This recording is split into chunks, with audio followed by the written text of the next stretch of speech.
तो कॉकरोच के बारे में जो भी जानना था हम जान चुके हैं। अभी हम बात करेंगे फ्रॉग के बारे में, ठीक है। तो फ्रॉग, मेंढक, राइट। फ्रॉग मॉर्फोलॉजी, तो ये 3 एग्जाम्पल है हमारे सामने। तो फ्रॉग की मॉर्फोलॉजी देखेंगे, उसके बाद ऑर्गेन सिस्टम को स्टडी करेंगे और कंपैरेटिवली जानेंगे कि फ्रॉग के साथ क्या क्या डिफरेंस है कॉकरोच और अर्थवर्म्स की। तो basically frog belong to what class, कौन सी क्लास से बिलोंग करता है फ्रॉग? ये क्लास मतलब 1 2 3 4 9 10 11 12 नहीं है, एम्फीबिया, ठीक है, क्योंकि ये तो वर्टिब्रेट्स के अंदर आता है ना फ्रॉग। जैसे वर्टिब्रेट के क्लासेस होते हैं, तो क्लास एम्फीबिया में आता है, एम्फीबिया।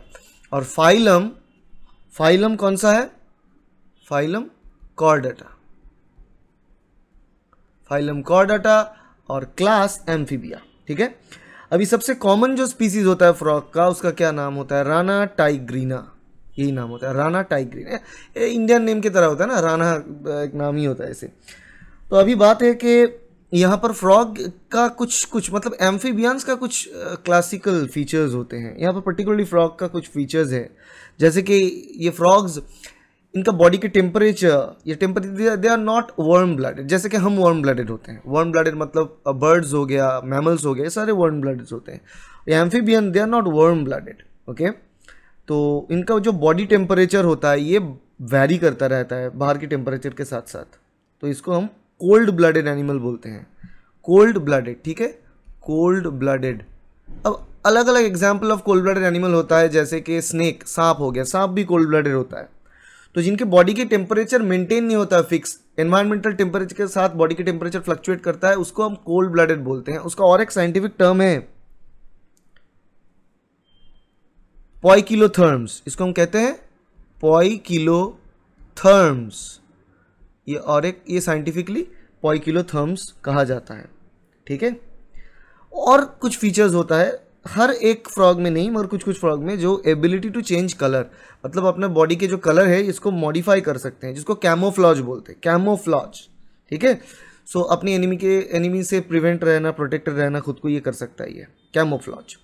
और कभी कभी कलर चेंज करके ये तो मिमिक भी कर सकता है, कुछ ऐसा मिमिक कर सकता है खुद की बॉडी की कलर चेंज करके, ताकि जो प्रीडेटर है इसको ना खा पाए, ठीक है, यही बात होता है। और एक इंपॉर्टेंट फीचर होता है फ्रॉग का कि जो फिंगर्स होता है, पिछले पैर और अगले पैर की जो पेयर ऑफ पैर्स होते हैं, वहाँ पर पिछले पैर में 5 डिजिट्स होता है, फ्रंट में 4 डिजिट्स होता है। 5 digits in the foot, in the finger में 4 डिजिट सामने में, ठीक है। और एम्फीबियंस का एक क्लासिकल फीचर है, उनका एम्फीबियन क्यों बोलते हैं? कुछ लोग कहते हैं कि एम्फीबियन इसलिए कहते हैं कि कुछ टाइम वो पानी में रहता है, कुछ टाइम वो ज़मीन पे रहता है। बिल्कुल गलत बात है, ये डेफिनेशन करेक्ट नहीं है। करेक्ट डेफिनेशन ये है कि कोई भी एनिमल जो अपने लाइफ साइकिल का एक परसेंटेज लैंड में और एक परसेंटेज पानी में गुजरता है, उसको हम एम्फीबियंस कहते हैं। वो जो लाइफ साइकिल के प्रोसेस में, ऐसा थोड़ी ना होता है, जैसे कि आप मान लो कि यहाँ पर टर्टल हो गया, कछुआ, राइट, टर्टल भी पानी में भी रह सकता है और ज़मीन पे भी रह सकता है। अब मान लो मगरमच्छ को मान लो, वो भी पानी में रह सकता है और लैंड पे रह सकता है, फिर भी वो सारे एम्फीबियन नहीं कहलाएंगे, क्योंकि वो उनके लाइफ साइकिल का जो प्रोसेस है उस बीच पानी में नहीं गुजरता है। फ्रॉग का लाइफ साइकिल में मैंडेटरी है, जब ये लार्वा स्टेज पे होता है तब फ्रॉग, टेल भी होता है फ्रॉग का, हाँ, वो जो एडल्टहुड में टेल प्रेजेंट नहीं रहता है, तो वो लार्वा स्टेज पे फ्रॉग को रहना पड़ता है। कहाँ पर रहना पड़ता है? पानी में, otherwise they can not survive, वो सर्वाइव नहीं कर पाएगा।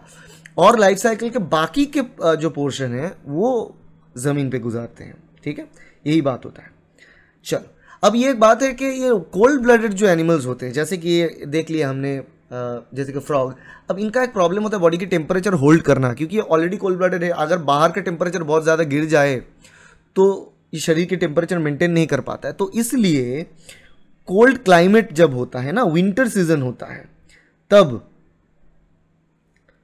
कोल्ड के वेदर में ये क्या करता है? चिल्स और वाइब्रेशन जो शो करता है, और बेसिकली ये खाना पीना सब छोड़कर एक साइड में ऐसे कोने में जाके, जनरली कहाँ पर, जहाँ पर थोड़ा बहुत इंसुलेशन मिले, टेम्परेचर ज़्यादा हो, इंसुलेशन मिले, ऐसे जगह जाकर ये खाना पीना तकरीबन छोड़ के वहाँ पे बैठ जाता है, जिसको हम हाइबरनेशन बोलते हैं और विंटर हाइबरनेशन भी बोलते हैं। ठीक है, तो विंटर में, शीत में हाइबरनेशन और समर में फ्रॉग का एक्टिवेशन होता है, क्योंकि तब जाके वो आराम से काम कर पाता है, क्योंकि बाहर के टेम्परेचर उतना फॉल नहीं करता है, तो उसको हम एस्टिवेशन बोलते हैं। तो ये 2 टर्म याद रखना, एस्टिवेशन जो होता है समर में,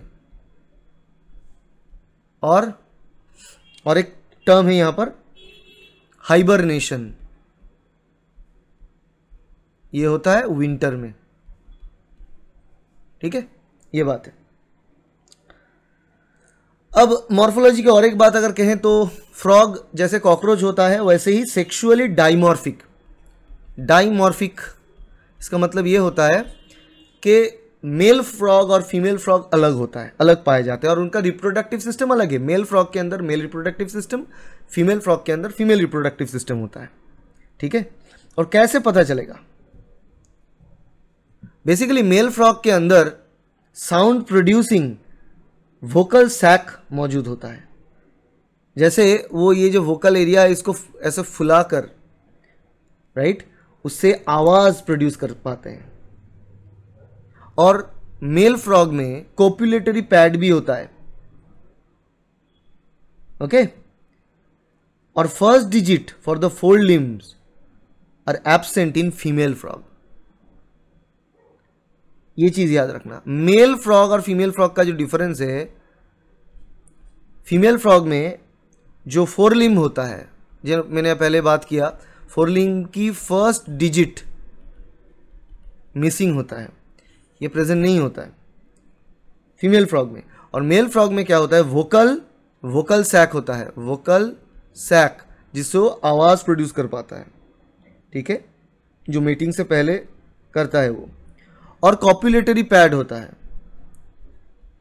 कॉपुलेटरी पैड, जो मेल फ्रॉग का सिम्टम है यहाँ पर। ओके, अब देखो फ्रॉग की बात करें तो फ्रॉग में और एक बात है, ईयर की बात करें, कान यहाँ पे फ्रॉग में नहीं होता है। कान के जगह पर एक स्ट्रक्चर होता है जिसको हम कहते हैं टिम्पैनम। टिम्पैनम कान के जगह पे मौजूद होता है, दोनों मेल फीमेल बोथ फ्रॉग में। ठीक है, यहाँ पर इस पिक्चर में तो दोनों मिक्स करके दिखाया गया है, मगर हम इसके बारे में बात कर चुके हैं ऑलरेडी कि मेल फीमेल में क्या डिफरेंस है। If you like this video, please hit the like button, share this video with your friends and subscribe to this channel to get more videos like that in future. Video अच्छा लगे तो video को like करना और video को दोस्तों के साथ शेयर करो ताकि सब मिलके प्रिपरेशन कर पाए। और all the best for the upcoming exam. Thank you, bye.